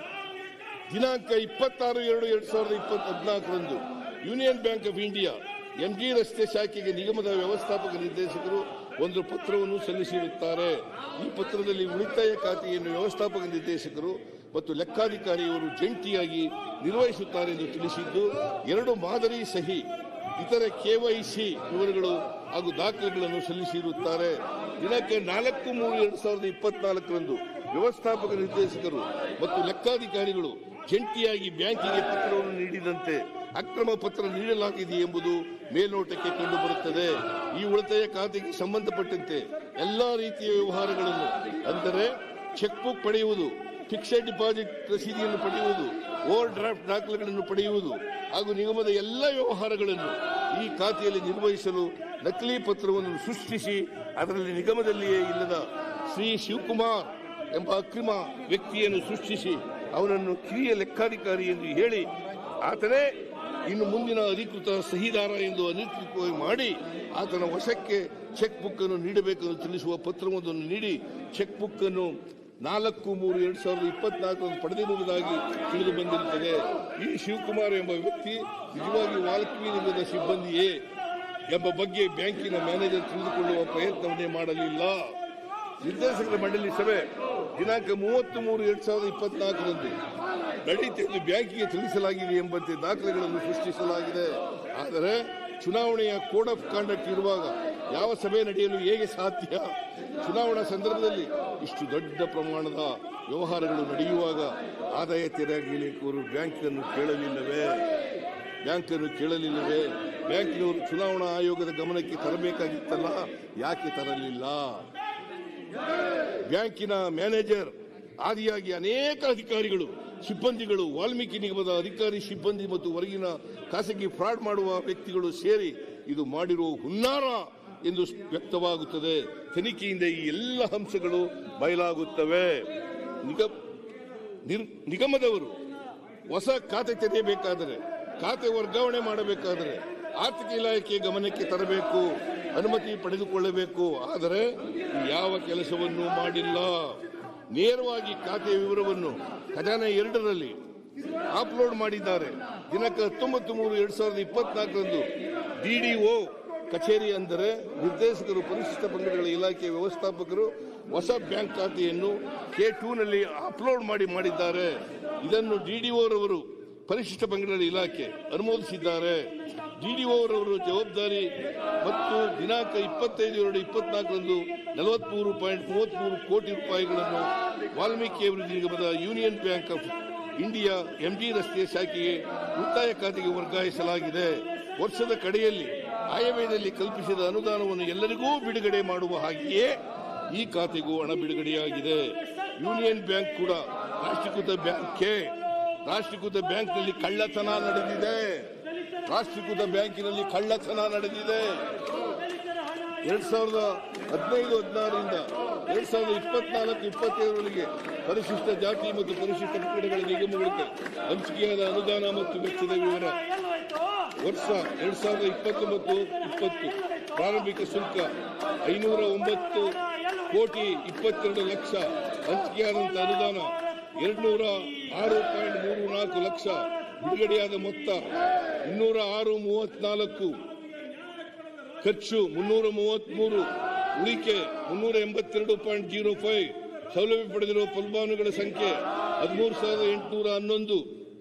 2021ರಲ್ಲಿ 393.707 ಪ್ರಾರಂಭಿಕವಾಗಿದ್ದದ್ದು. ಓಪನಿಂಗ್ ಬ್ಯಾಲೆನ್ಸ್ 195 ಕೋಟಿ ಬಿಡುಗಡೆಯಾಯಿತು.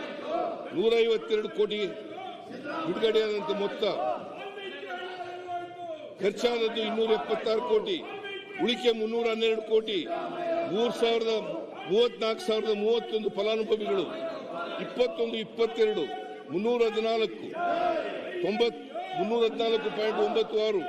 157 ಹಂಚಿಕೆಯಾದಂಥ ಅನುದಾನ. ಬಿಡುಗಡೆಯಾದಂಥದ್ದು ಅನುದಾನ 152 ಕೋಟಿ. 252 ಕೋಟಿ ಖರ್ಚಾಯಿತು. ಉಳಿಕೆ 214 ಕೋಟಿ 86. 22-23 244-24 379 304 ಕೋಟಿ ಬಿಡುಗಡೆಯಾದಂಥ ಮೊತ್ತ. ಖರ್ಚು 338 ಕೋಟಿ. ಉಳಿಕೆ 229 ಕೋಟಿ 31 ಲಕ್ಷ. 23-24ರಲ್ಲಿ 229 ಕೋಟಿ ಓಪನಿಂಗ್ ಬ್ಯಾಲೆನ್ಸ್. 175 ಕೋಟಿ ಬಿಡುಗಡೆಯಾಯಿತು. 175 ಕೋಟಿ ಬಿಡುಗಡೆಯಾದಂಥ ಮೊತ್ತ. 234 ಕೋಟಿ ಖರ್ಚಾಯಿತು. 169 ಕೋಟಿ ಉಳಿತು.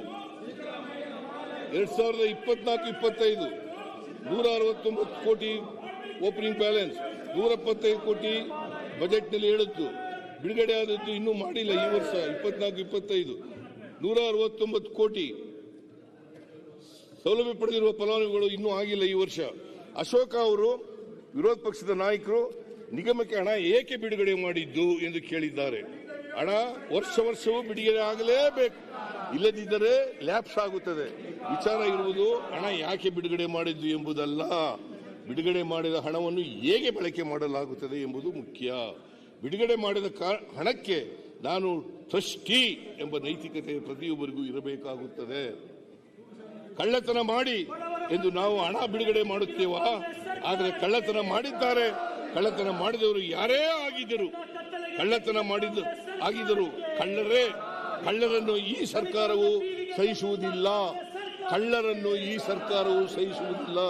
ಬಿಜೆಪಿಯವರು ಇಮ್ಯುನಿಟಿ ಬೂಸ್ಟರ್ ನೀಡಿದ ಹಾಗೆ ನಾವು ನೀಡುವುದಿಲ್ಲ. ಯಾವುದೇ ಸಂದರ್ಭದಲ್ಲಿ ಕಳ್ಳರು ಏಕಾಏಕಿ ಹುಟ್ಟುವುದಿಲ್ಲ. ಅವರು ಪ್ರೊಫೆಷನಲ್ ಆಗಬೇಕಾದರೆ ಅವರಿಗೆ ಹಿಂದೆ ಬಹಳ ಇಮ್ಯುನಿಟಿ ಸಿಕ್ಕಿರುತ್ತದೆ. ಹಾಗಾಗಿ ಕಳ್ಳರು ಎಲ್ಲಿಂದ ಪ್ರಾರಂಭವಾದರು, ಹೇಗೆ ಪ್ರಾರಂಭವಾದರು, ಅವರನ್ನು ಬೆಳೆಸಿದವರು ಯಾರು ಎಂಬುದೆಲ್ಲ ಬಹಳ ಮುಖ್ಯವಾದ ಸಂಗತಿಗಳು.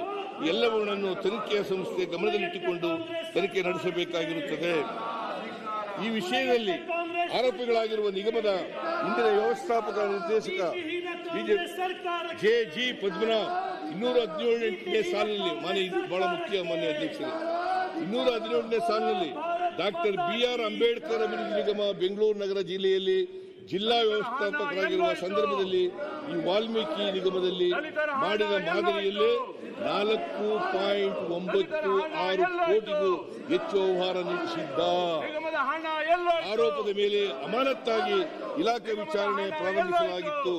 ಆದರೆ ಅವರನ್ನು ನಿಮ್ಮ ಸರ್ಕಾರ ಆರೋಪ ಮುಕ್ತಗೊಳಿಸಿ ಆದೇಶಿಸಿತ್ತು.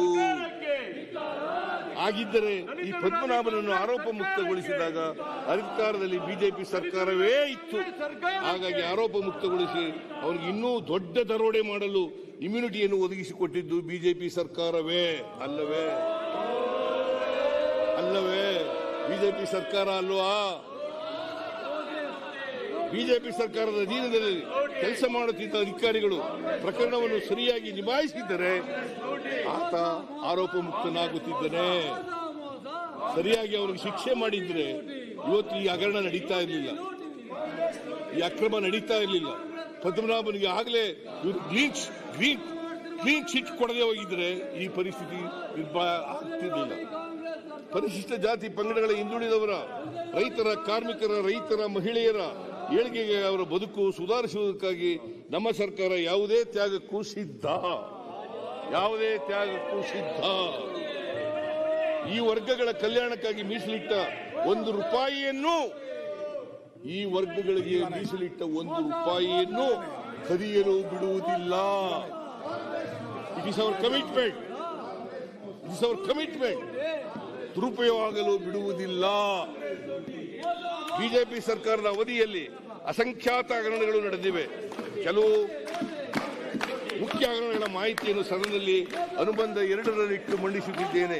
ತಿಂದವರು ತಿಂದುಕೊಂಡು ಹೋಗಲಿ ಎಂದು ಬಿಡುವುದಕ್ಕೆ ನಮ್ಮದು ಯಡಿಯೂರಪ್ಪನವರ ಸರ್ಕಾರ ಅಲ್ಲ, ಬೊಮ್ಮಾಯಿಯವರ ಸರ್ಕಾರವೂ ಅಲ್ಲ, ಮೋದಿ ಸರ್ಕಾರವೂ ಅಲ್ಲವೇ ಅಲ್ಲ. ಯಾರೇ ತಪ್ಪಿಸಿಗಿದ್ದರೂ ಅವರನ್ನು ಬಿಡುವ ಪ್ರಶ್ನೆಯೇ ಇಲ್ಲ. We will not compromise with corruption. ಕಳ್ಳರಿಗೆ ಇಮ್ಯುನಿಟಿ ಸಿಕ್ಕಾಗ ಮಾತ್ರ ಬಲಿಸಿಕೊಳ್ಳುತ್ತಾರೆಂದು ಆಗಲೇ ಹೇಳಿದೆ.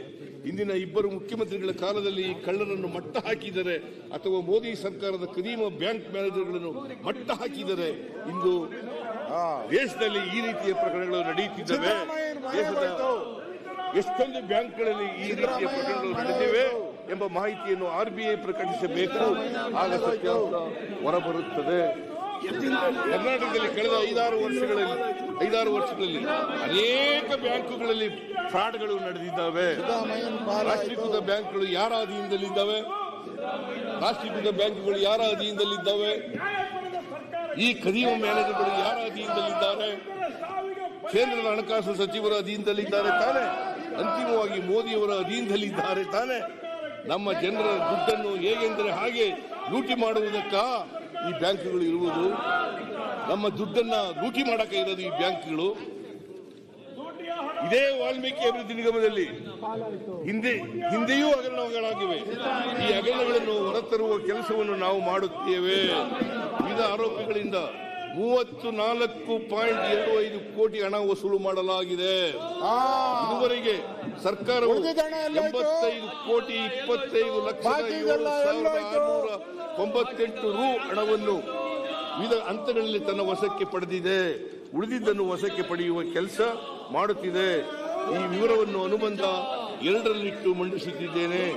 ನಿಮ್ಮ ಅವಧಿಯಲ್ಲಿ ನಡೆದಿರುವ ಹಗರಣಗಳಲ್ಲಿ ಎಷ್ಟು ಮೊತ್ತವನ್ನು ರಿಕವರಿ ಮಾಡಿದ್ದೀರಿ ಹೇಳಿ. ಎಷ್ಟು ಮೊತ್ತವನ್ನು ರಿಕವರಿ ಮಾಡಿದ್ದೀರಿ ಹೇಳಿ. ನಾವು ತಪ್ಪು ಮಾಡಿದವರನ್ನು ಜೈಲಿಗೂ ಕಳಿಸಿದ್ದೇವೆ, ಹಣವನ್ನೂ ವಾಪಸ್ ತರುತ್ತಿದ್ದೇವೆ. ಆದರೆ ನೀವು ಕಳ್ಳರಾಗುವಂತೆ ಮಾಡಿದಿರಿ. ಲೂಟಿ ಮಾಡಿದ ಹಣವನ್ನು ವಾಪಸ್ ತರಲಿಲ್ಲ. 187 ಕೋಟಿ. ಅಂತಿಮವಾಗಿ ಈಗಾಗಲೇ ಈ ಹಗರಣದ ತನಿಖೆಯನ್ನು ರಾಜ್ಯ ಸರ್ಕಾರವು CID, SITಗೆ ನೀಡಿ ಆದೇಶಿಸಿರುತ್ತದೆ. CBI ಹಾಗೂ ED ಸಂಸ್ಥೆಗಳು ಕೂಡ ತನಿಖೆ ನಡೆಸುತ್ತಿವೆ. ಈ ಹಗರಣದಲ್ಲಿ ಯಾರು ಭಾಗಿಯಾಗಿದ್ದಾರೆ ಹಾಗೂ ನಿಗಮದ ಖಾತೆಯಿಂದ ಯಾರ ಖಾತೆಗಳಿಗೆ ಹಣ ವರ್ಗಾವಣೆ ಆಗಿರುತ್ತದೆ ಹಾಗೂ ಇದರ ಮೂಲ ಫಲಾನುಭವಿಗಳು ಯಾರು ಎಂಬುದು ತನಿಖೆಯ ಪೂರ್ಣ ತಿಳಿಯುತ್ತದೆ. ತನಿಖೆ ನಡೆಯುತ್ತಿರುವಾಗ ನಾನು ಯಾವುದೇ ವ್ಯಕ್ತಿಯ ಬಗ್ಗೆ ಸ್ಪಷ್ಟವಾಗಿ ಇವರೇ ಕಾರಣಕರ್ತರು ಎಂದು ಹೇಳಿದರೆ ತಪ್ಪಾಗುತ್ತದೆ ಹಾಗೂ ತನಿಖಾ ಸಂಸ್ಥೆಯ ತನಿಖೆಯನ್ನು ದಾರಿ ತಪ್ಪಿಸಿದಂತಾಗುತ್ತದೆ. ಆದುದರಿಂದ ತನಿಖೆ ಮುಗಿಯುವವರೆಗೂ ಕಾಯಬೇಕಾಗುತ್ತದೆ.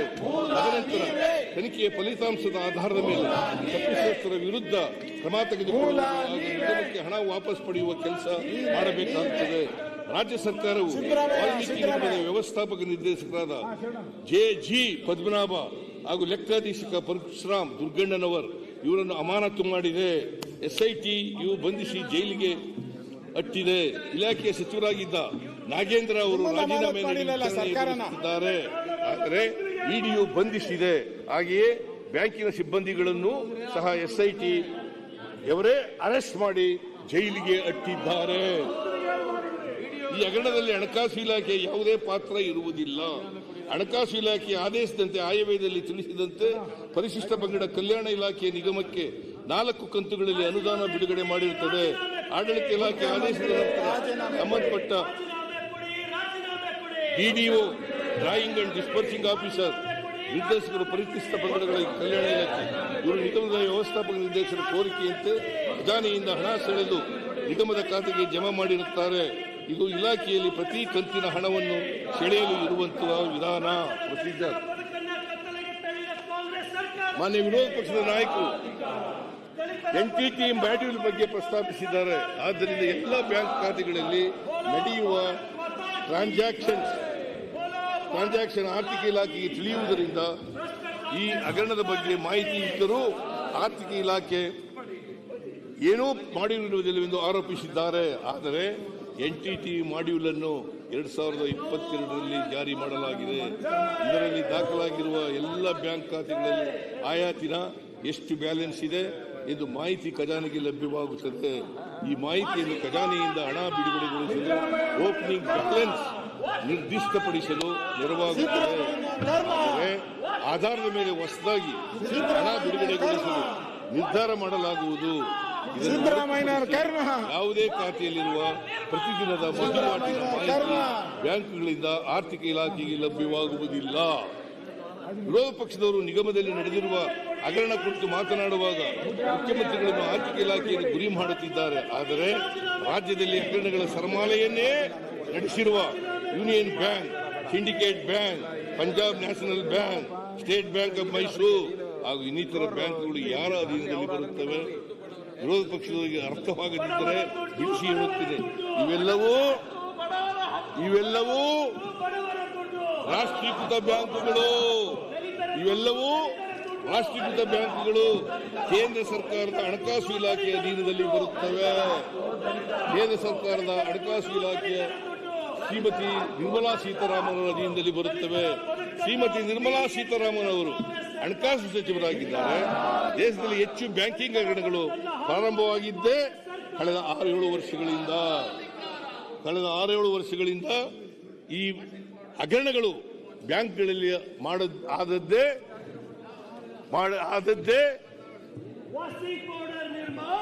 ಶ್ರೀಮತಿ ನಿರ್ಮಲಾ ಸೀತಾರಾಮನ್ ಅವರು ಹಣಕಾಸು ಮಂತ್ರಿ ಆದಮೇಲೆ, ಮೋದಿ ಅವರು ಪ್ರಧಾನಮಂತ್ರಿ ಆದಮೇಲೆ.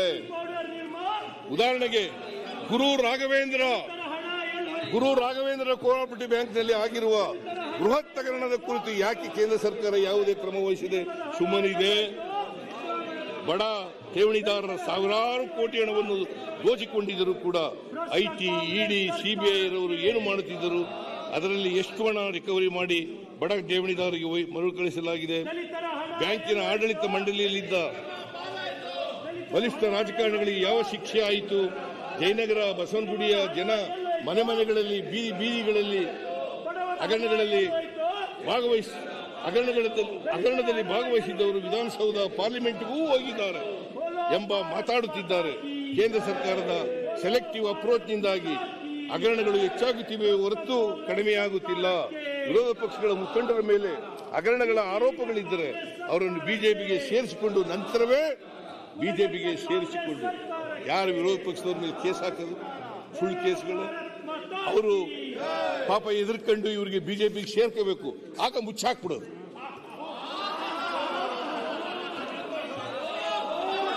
ಹಗರಣ ಮುಕ್ತ ಮಾಡಲಾಗುತ್ತಿದೆ. ಹೀಗಿದ್ದರೂ ಯಾವ ಕಳ್ಳರಿಗೆ ತಾನೇ ಭಯ ಹುಟ್ಟಲು ಸಾಧ್ಯ? ವಿರೋಧ ಪಕ್ಷದವರನ್ನು ನೋಡಿದರೆ ಇಲ್ಲಿ ಗಂಟೆ ನಿಂತು ನೈತಿಕತೆಯ ಬಗ್ಗೆ ಪಾಠ ಮಾಡುತ್ತಾರೆ. ನಾನು ಪದೇ ಪದೇ ಈ ಸದನಕ್ಕೂ ನಾಡಿನ ಜನರಿಗೂ ಭರವಸೆ ನೀಡ ಬಯಸುತ್ತೇನೆ. ನಾವು ಪರಿಶಿಷ್ಟ ಜಾತಿ, ಪಂಗಡ, ದಮನಿತ ಸಮುದಾಯದವರಿಗೆ ಒದಗಿಸಿದ ಪ್ರತಿ ಪೈಸೆಯನ್ನು ಖರ್ಚು ಮಾಡುತ್ತೇವೆ ಮತ್ತು ಗುಣಾತ್ಮಕವಾಗಿ ವಿನಿಯೋಗಿಸುತ್ತೇವೆ. ಹಾಗೂ ಈ ಪ್ರಕರಣದಲ್ಲಿ ಭಾಗಿಯಾಗಿರುವ ಕಳ್ಳರು ಯಾರೇ ಇದ್ದರೂ ಅವರನ್ನು ನಿರ್ದಾಕ್ಷಿಣ್ಯವಾಗಿ ಶಿಕ್ಷಿಸುತ್ತೇವೆ. ಬಿಜೆಪಿ ಅವಧಿಯ ಎಲ್ಲ ಹಗರಣಗಳನ್ನು ತನಿಖೆಗೆ ಒಪ್ಪಿಸುತ್ತೇವೆ. ಅನುಬಂಧ 1, ಜನರಲ್ ಮ್ಯಾನೇಜರು ಇವರು ಒಂದು ಕಂಪ್ಲೇಂಟ್ ಕೊಟ್ಟಿದ್ದಾರೆ. ಡೆಪ್ಟಿ ಜನರಲ್ ಡೆಪ್ಟಿ ಮ್ಯಾನೇಜರ್ ಅವರು ಈ ತರ ಇದೆ complaint.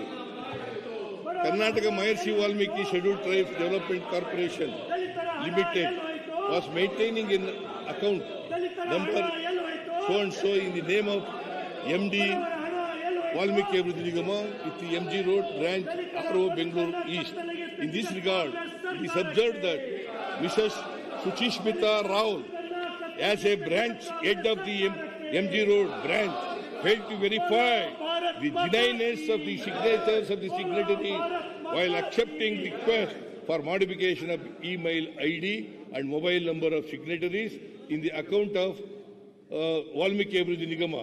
As per website, Valmiki Nigama Prakara, email ID and com and reported mobile number of the MD is 94 49 55 22 40. However, she did not verify the details through website or personal visit to Valmiki Abhiruddhi Nigama office before acceding to request for changing email ID to and mobile number to 60 60 26 13 70 70 Further, it is observed that she failed to confirm with Nandala Banknore ಹೇಳಿರೋದು ಇದನ್ನ. Further, it is observed that she failed to confer with the signatories when request was made for issuance of checkbooks. She further failed to verify the identity of Mr. Shivkumar mentioned in their communication, even when handing over the checkbook on 4th March 2024. These checks were used to transfer government funds from the said account in significantly large tranches. Yet, Mrs. Suchishmita Rao failed to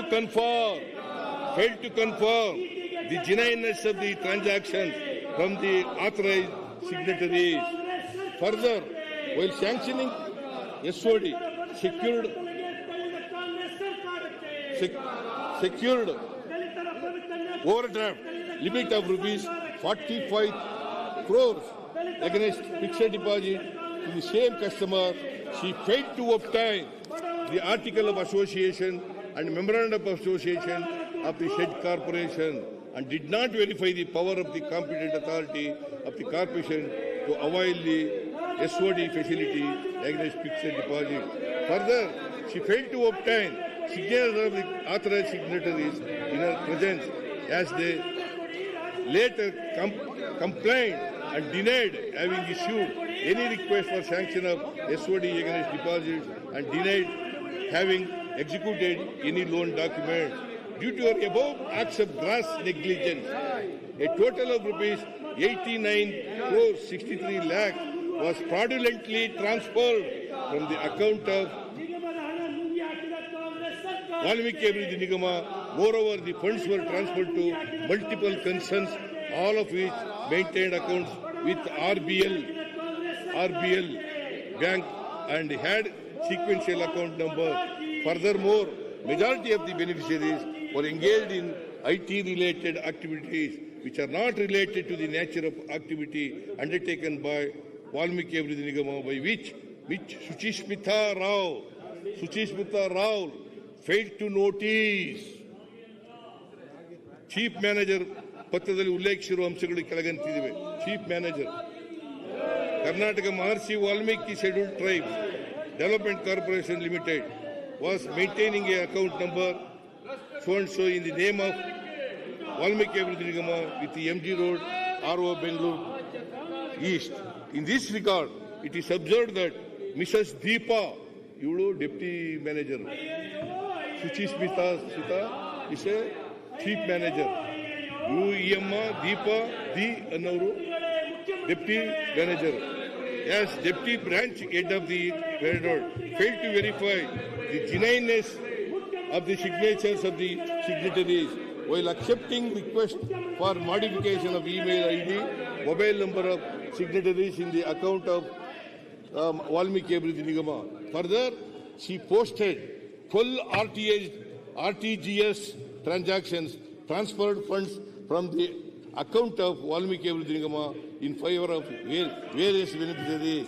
The RTGS left transactions were done in favor of beneficiaries, which are software companies, and the quantum of the transactions was significantly large. However, despite that, she failed to identify that large amount of funds were being sent from the account of Valmiki Abhivrudhi Nigama to beneficiaries which are not in tune with the line of activity of Valmiki Abhivrudhi Nigama. She also failed to identify that all the beneficiary accounts were maintained with Ratnakara Bank Limited, Banjara Hills, Hyderabad branch, and that the accounts were sequentially numbered. Further, Mrs. Deepa D also authorized the issuance of 2 check books of 10 leaves, each pertaining to the savings bank. Account number so and so, Valmiki Abhivrudhi Nigama in Finacle on 4/3/23, without verifying the mandate of Valmiki Abhivrudhi Nigama regarding issuance of check books. She further failed to verify the identity of Mr. Shivkumar mentioned in their communication, even in handing over the checkbook on 4/3/2024. She also made entire entries in Finacle pertaining to issuance of 2 checkbooks of 5 leaves each in the SOD account number so and so, Valmiki Abhivrudhi Nigama on 30/3/24. In Finacle, without verifying the mandate of the said corporation for issuance of the checkbooks. Furthermore, she had authorized updation of mobile number so and so in the SP account number so and so of Valmiki Abhivrudhi Nigama on 4/3/2024 without verifying the signature of the signatories and without ensuring the proper mandate was obtained from the corporation for change of linked NIL and ED mobile number. Thus, it is observed that she failed to confirm the genuineness of the signatures of the signatories while entertaining requests for issuance of the checkbooks of the concern. The said checks were used to transfer significantly large amounts of the government funds from the accounts Valmiki Abhivrudhi Nigama, yet Mrs. Deepa failed to confirm the genuineness of the transactions from the authorized signatories. Due to her above acts of gross negligence, the total of rupees 89 crores 63 lakhs was fraudulently transferred from the accounts of Valmiki Abhivrudhi Nigama. Moreover, it is observed that all the funds were transferred to multiple accounts having sequential account numbers, all of which were maintained with RBL Bank, and the beneficiaries were not related to the nature of the activities undertaken by Valmiki Abhivrudhi Nigama. Therefore, there is no need to examine the role of Mrs. Deepa. There is need to examine the role of Mrs. Deepa D in the fraud committed in the account of Valmiki Abhivrudhi Nigama with the bank. In view of the above, the undersigned in this capacity as the competent authority to remove Mrs. Deepa D from the services of the bank accords permission to CBI to investigate the complaint lodged by the bank in relation to the account of MD Valmiki Abhivrudhi Nigama against Mrs. Deepa D as required under Section 17A of the Prevention of Corruption Act, Amendment Act 2018. However, the above permission shall not be construed as sanction for prosecution against Mrs. Deepa D.